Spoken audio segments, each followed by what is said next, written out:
Professor Heidi Mendoza, isa po sa mga sumubok sa paktakbo bilang senador ng bayan. Professor Heidi, ma'am, magandang umaga po. Magandang umaga, Ted, at magandang umaga, DJ Chacha. Magandang umaga sa lahat ng sumusubaybay sa inyo. Hindi na po professor, wala nang trabaho. Anyway, so Ma'am Heidi, kayo ba'y nakatulog na ho? Dahil ang inaasahan natin sa mga kumandidato sa pagkasenador, mukhang hindi mo na nakatulog ho ng May 12, ano? Kasi nga nagbabantay sa resulta po ng halalan. Okay, hindi po ma'am, Heidi lang. Hindi ako nakatulog ng maayos kasi sinasagot ko isa-isa. Pinapasalamatan ko. Dahil yun nga kung tsinaga ko silang imensahe noon ng isa-isa, dapat tsagain ko rin pasalamatan yung lahat. Hanggang ngayon hindi pa ako tapos kasi parami nagme-mensahe isa-isa, pinapasalamatan natin. Kaya't salamat sa inyong programa. Pwede na natin pasalamatan ang lahat. Okay, sige po. So, Ma'am Heidi, ano ho ang inyong damdamin dito po sa resulta ho ng nakaraang halalan sa inyo pong standing sa pagkasenador? Masaya naman ako. Masaya ako dahil unti-unti tayo nakakita ng pag-asa. Although hindi pa kumpleto, kasi 'di ba nakita natin yung parang hindi ka masyadong malapit na sa survey, nakapasok masaya ako nakapasok si Sen. Laila, Congressman Laila na, saka si Congressman Chel Jokno, nandiyan din si Senator Kiko and Bam, At nakita natin unti-unting natatanggal yung sa mga dinastiya. At ito yung ating pinagsikapan na pagtulong-tulungan through the years, At ang talagang pinakang core ng aking kasayahan ay yung kakaibang force and enthusiasm, interest na ipinakita ng mga kabataan. Yes, ma'am. So, ito ho bang inyong ngayon standing na baka ho naman din ito magbago, no? Tama siya, no? Pag nasa parang 20 or 21 po yung inyo pong bilang, pero more than 8 million votes. Ito tinitignan ko nga po ngayon dito sa vote count ngayon ng COMELEC as of 8:57 kanina. Ma'am, more than 8 million votes. Kahit po kulang kayo sa makinarya, kulang din sa pondo. Walang makinarya, kulang sa pondo. Walang pondo. Walang Huwag pondo. sabihin kulang. As in, walang pondo. Walang pondo. Walang makinarya. Walang makinarya. Pero ganito po kadami pa rin ang nagtiwala sa inyo nitong nakaraang eleksyon. Were you expecting na abot po sa ganito kadami yung boboto po sa inyo? Yun totoo. Nagko-compute ako. Pero parang hindi ko ma-expect na ganyan karami. Alam mo kung bakit? Tatawagin kitang Sir Ted. Ma'am ka ng ma'am. Sir Ted, Ma'am DJ Chacha. Dahil yung bawat baba ko, yung halimbawa, mag-good governance walk kami, tama yung sabi ng mga kabataan nilalaksan lang nila yung boses, nilulunod yung katahimikan sa saya, di ba? Kasi wala pang 100 yung sumasama. Ang pinakamalaki kong motorcade siguro rin nasa Antipolo. Yung parang kapal na ako sa mukha ko. Kaway ako ng kaway. Kahit puno at bahay yung aking dinadaanan. Parang ganyan. So, hindi ako nag-expect ng ganito kalaking commitment. Pwede ko sabihin na nung tumakbo ako, wala akong expectations. Ang sa akin talaga dapat my running is a statement. At sobrang pasasalamat sa inyong lahat. Kasama kayo doon, kasama inyong programa, sapagkat nakiisa kayo sa pagtutulak ng statement na yon. Ano yung ating statement? Pwede tayong tumakbo kahit walang pera. At ito yun, ang mga Pilipino kung bibigyan ng pagkakataon at bibigyan ng choice na nakilala nila, kayang tumayo sa tama. Yun talagang salamat sa inyo. Salamat sa lahat. Opo, alam nyo, Ma'am Heidi, bagamat ngayon nangingilid ang aking luha sa punto ng sabi ko kasi dati, kapag nanalo ang isang Heidi Mendoza sa halalan na ito, may pag-asa pa ang bayan na to. Kaso di ka nanalo So, hindi, joke lang. Joke lang. Hindi, joke lang, no. Ito nga ang aking hugot dito. Ma'am, with all due respect, ayaw ho nating dampian pa ng asin ang mga sugat ngayon. Tinalo nyo pa po sa dami ng boto ang isang incumbent senator. Tinalo nyo po sa dami ng boto ang isang sikat na personalidad, no? So nangangahulugan na sabi nga po ninyo, no, parang ito'y palatandaan na may chance pa, pwede pa ang pagbabago na ating hinahangad-hangad. So ma'am, ano po, ito ba'y senyales din na sa 2028 baka po muli kayong sumubok sa tulong na rin ng iba? Gaya, perhaps, no, kung kayo magtatandem ni Cielo Magno, abay gusto kong panoorin yan. Maganda makita Diba? sa I mean, Senado. ito ho ang kailangan natin. Mantakin mo kung may Heidi Mendoza na, sorry, may Ping Lacson ka pa sa budget, scrutiny, meron ka pang Cielo Magno, palagay ko naman ay magiging mahigpit na ang bantayan sa budget. Ano ho, mamang inyo pong iniisip ngayon pa lang? Ano yun, ito talaga yung totoo. At alam mo naman, pag talagang nakaharap na ako sa tao, lagi ko sinasabi ko, yung totoo napapakiramdaman. Ang aking napakiramdaman ay parang nakilala ko na mukhang hindi ako para dito. Kasi hirap na hirap ako. Hirap na hirap ako doon sa, ito yung sasabihin ko, no? Pag kumakamay ako sa tao, hindi ko magawang tingnan sila sa mata kasi natatakot ako, tinatanong ko yung sarili ko, kaya ko bang pagbigyan ang kanilang kahilingan? Kaya ko bang i-deliver yung kanilang mga pangangailangan? Sabi ng iba, ang drama, pero that's how I feel. Totoo yun. Kaya nung una, hirap na hirap akong kumamay. Pero ito yung kaya kong namang sabihin ngayon. Personal ko lang yun. At patuloy akong mag-aaral at makikinig. Regalo natin sa taong bayan yung napatunayan natin na may dignidad pa pala, meron pa palang pag-asa. Ngayon, nang dahil dyan, patuloy akong makikinig, hindi ko isasara ang pinto. Subalit nagpapakatotoo ako. Opo. Kung kaya niyo akong iboto, na kahit ganito ako, na hindi ako marunong makipag-compromise, hindi ako marunong magsinungaling, wala akong political character, whatever, at talagang napakahirap kong ikampanya. Pag-usapan natin. Pero kung halimbawa na ang pag-uusapan ng estratehiya, kailangan makabuo ng malakas na force, kailangan makapag-unify, doon din ako sa unification. Pero iba ang strategy. Yun. So, kung handa kayo sa ganyan, at hindi natin gagawin na parang mga bulag na parang susunod kahit mali. Hindi yon. Ang lagi ko ngang itinuturo, kaya nga ako laging open kahit masaktan Ang tinuturo natin ay doon tayo sa issue na ipinaglalaban, hindi doon sa personality. So pagdating doon sa panahon na mali ako sa aking posisyon, hawayin niyo ako, i-bash niyo ako, at hindi ko tatanggalin ang comment niyo sa Facebook ko. Kasi kailangan ganun. Yun. So kung ako lang ang masusunod, personal, lalong-lalo na sa aking mga kapatid at pamilya, parang yun na lang yun na pagbigyan na nila ako. At salamat. Subalit, nang dahil dito sa napakaraming nagtutulak, napakaraming nagpakita na kaya nila, di ba? Hindi lang ako yung nagsakripisyo dito. Lahat-lahat nagsakripisyo. Pati sina Senbam, Sen Kiko, si Attorney Chel, si Attorney Laila, kahit na yung mga nasa iba, sina Attorney Luke, lahat sila nagsakripisyo. At ipinakita ng mga volunteers natin, kaya din nilang magsakripisyo.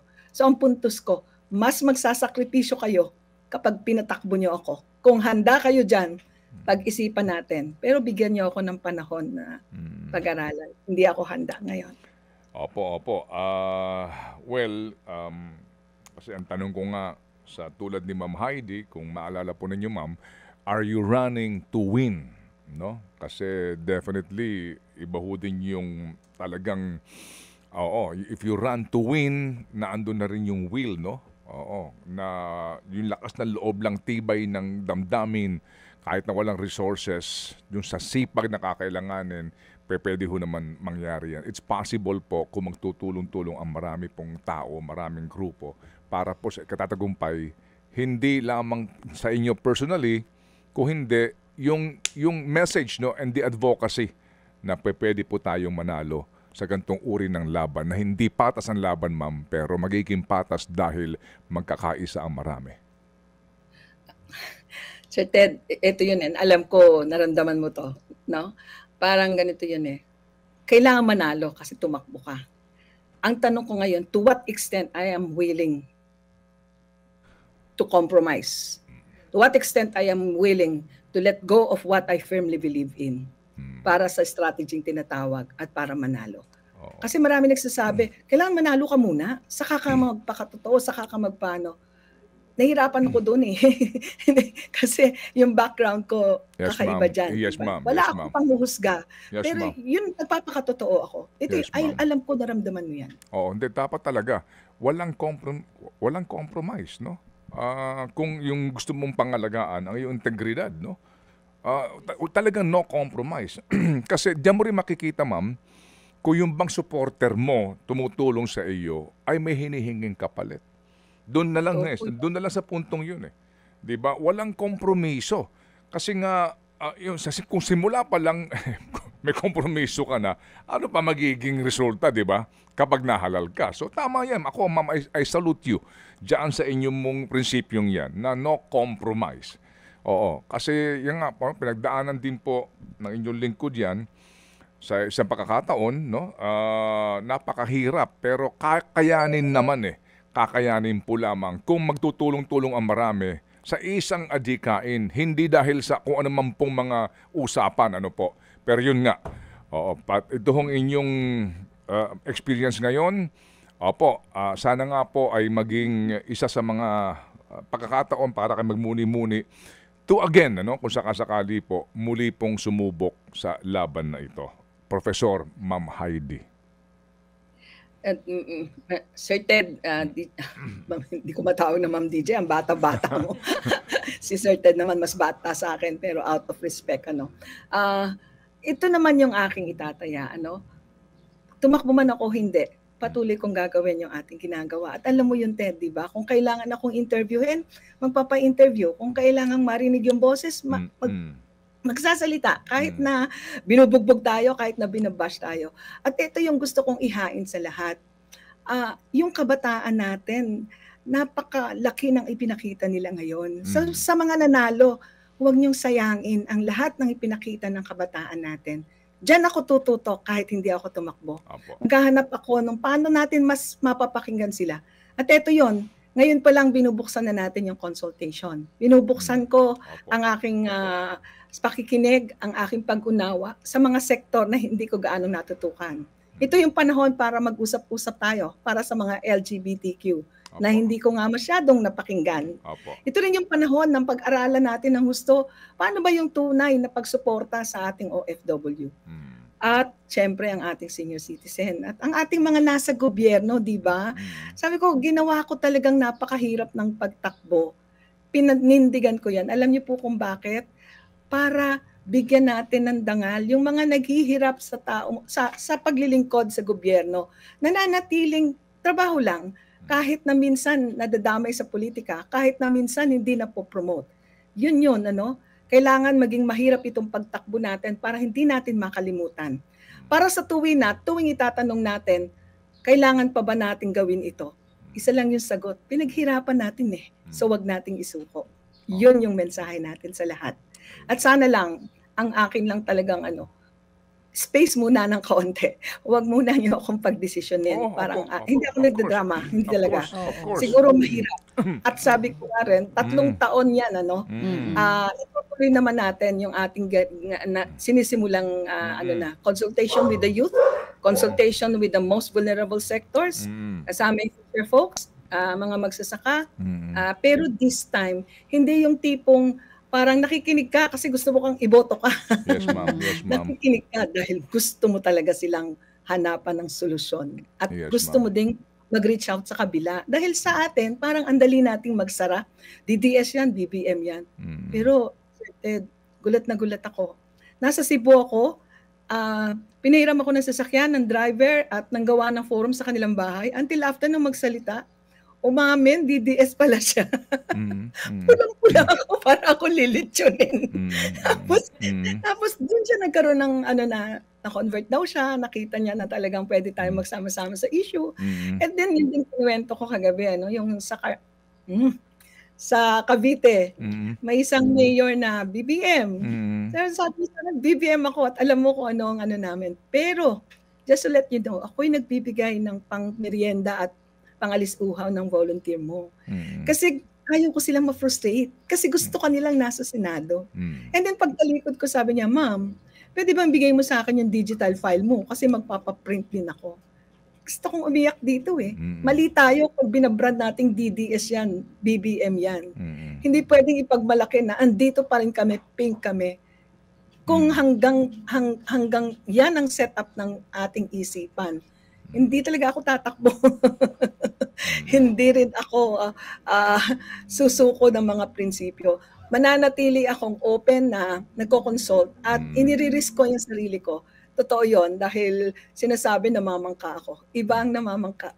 Iba yung gumigitna sapagkat gusto mong makinig sa mga hindi napakinggan at hindi masyadong nabigyan ng chance na mas makilala. Opo, iba rin po yung mga tawid ng tawid, bumabalimbing. Oo. Hindi ko naman ako ganyan, ha? Hindi nga, Tawagin mo ako hindi sa po, ganyan. hindi po. Joke lang po yun. Anyway, para ho naman medyo ngumiti kayo kasi naunawaan din po namin. I mean, yung kapag nakita mo yun, naramdaman mo yun, na-experience mo yun, yung nga din po nagbibigay ng lakas ng loob sa tulad po ninyo, di ba? Opo, sa inyong pagod, pag nakita mo na talagang nagkukusa from the heart, yung mga volunteers po ninyo, yan po inspirasyon. Sabi nga natin, huwag tayo magmadali, 3 taon pa po ito, pero nagsimula na nga po itong realization po ni Ma'am Heidi, dito nga po sa kanyang unang experience na ito sa pagtakbo. Si Chacha dito maluha-luha, ano po, sa inyong mga sinasabi, bilang nakatatanda daw, sabi ni Chacha. Doon ako naluha, doon siya nakatatanda. Pero, Ma'am Heidi, kanina nabanggit mo na, no, yung ilan sa mga nakuha mo from this si Chacha, experience. ba't ka naiyak? Hindi kasi sayang eh. Ito na sana yung isa sa mga liwanag. Hindi sayang. Pero may 2028 pa, Ma'am Heidi, Hindi pa nga siya nagdidesisyon. Oo, ihintayin namin kung ano man po ang maging desisyon nyo, susuportahan po namin yan. But anyway, Ma'am Heidi, ano po ang biggest learning ninyo so far dito po sa katatapos lang na eleksyon? Na kumbaga talagang habang buhay ninyo po itong babaunin at po pwede nyo ring ma-share po sa inyong malalapit na kaibigan at kakilala. Ito yung biggest learning ko. Ang sabi nila marumi ang politika, huwag tayong pumasok dyan, masisira ka. Nagawa kong pumasok, nagawa kong lumabas. At kaya kong sabihin, hindi ako nasira, buo pa rin. At doon ko mas minahal yung mga kapwa ko Pilipino. Doon ko mas nakilala at mas napatunayan na kaya nating mahalin. Hindi ganun kahirap ang magmahal sa Pilipinas. Kasi lahat naman ng pagmamahal mahirap, di ba? So, ang tanong ko, kung handa kayong magmahal sa bansang meron tayo, lahat-lahat gagawin natin para sa kabutihan ng mga taong malayo sa atin. Yung biggest learning kasi natin nag-establish tayo ng standards tapos binabash natin yung hindi makaabot dun sa standards na yon without looking at where they are. Ang napakalalim na realization sa akin, Sir Ted, ang pinakamalalim na realization sa akin ay yung nag-motorcade kami from Bacolod to Kabangkalan, At itong motorcade, nandun lang kayo nagkita. Pagdating ko sa airport, nung ko lang nakita yung mga supporter ko, kinabukasan, naka-motorcade na kami. Sabi sa akin ni Sue, yung katabi ko sa sasakyan, Ma'am, umuulan ng malakas, isara mo na yung bintana. Tumatayo ako, nakakatawa nga tumataya ako sa pick-up. Pero ano naman nakakatawa, ang liit ko, kapos yung ulo ko dun sa opening ng top ng Kailangan ko pang patungan ng libro. Kasi walang rehearsal, di ba? Walang practice. Tapos umulan, sabi niya, dito ka na lang sa loob. Isara natin yung bintana, gano'n. Tapos nakita ko nakapila yung mga magsasaka, yung mga mangingisda, yung toda. Tapos wala, basang-basa sila ng ulan. Alam mo, binaba ko yung sabi ko, hindi ko kayang hindi bumaba. Tumayo ako. Tapos nung kumakamay sila sa akin, nasabi lang nila, Ma'am, ipanalo mo kami. Kasi sa'yo, nakakita kami ng pag-asa. Hindi ko kakalimutan. Amen. Opo. Ay, nako, napaka-inspiring, no? Ito hong karanasan ni Ma'am Heidi. Kaya nga po, no? Again, mga kapatid, ito po siya ngayon, ating nakakapanayam, and we say thank you po sa pagkakataon din sa ating pong programa, sa ilang pong mga pagkakataon ng ating panayam. So, ngayon, Ma'am Heidi, sabihin na po ninyo ang inyong mensahe sa lahat po ng mga nagpagal para sa inyo, nagtiwala at nagtitiwala pa rin po hanggang ngayon sa inyo pong pagkakataon ngayon, Ma'am. Ay, maraming salamat. Lalong-lalo na kay Ted and DJ Chacha at sa lahat ng hindi bumibitaw sa inyong programa. Salamat sa lahat ng nagtulak sa aking kampanya. Nag-ambag, nagsama-sama, at talaga nagbigay ng panahon. Salamat din sa nagpapanalo, sa mga taong alam natin, naniniwala tayong dapat na andyan sila. Huwag tayong sumuko, ano? Subalit, lagyan nyo rin ng puwang. Maaaring kung minsan, yung taong ating hinahangaan o akala natin ay yun na yung tugon sa ating mga pangangailangan, wag nating saran yan. Kasi kung minsan, dinadala lang tayo doon sa opportunity na mas makakita tayo ng tamang kandidato at tamang leader. In other words, maaaring hindi ako yon. At huwag kayong mag-alala, patuloy ko kayong sasamahan sa paghanap ng tamang kandidato na mamumuno sa atin at tutugon sa pangangailangan ng lahat ng ating mamamayan. Hindi natin pwedeng sabihin na masaya tayo dahil tayo nanalo. Kailangan i-reach out natin. Bakit nananalo ang mga taong sa tingin natin hindi tapat sa mamamayang Pilipino? Meron silang sentimiento na hindi pa natin napapag-aralan, hindi pa natin naiintindihan. The challenge is there. Kailangan nating lumabas, mas makinig, at mas umunawa. Maraming salamat sa lahat. Magandang umaga po. Thank you very much po. Mabuhay, Ma'am Heidi Mendoza, sa uulitin po ng ating panayam. Thank you very much po sa inyo. Salamat na marami.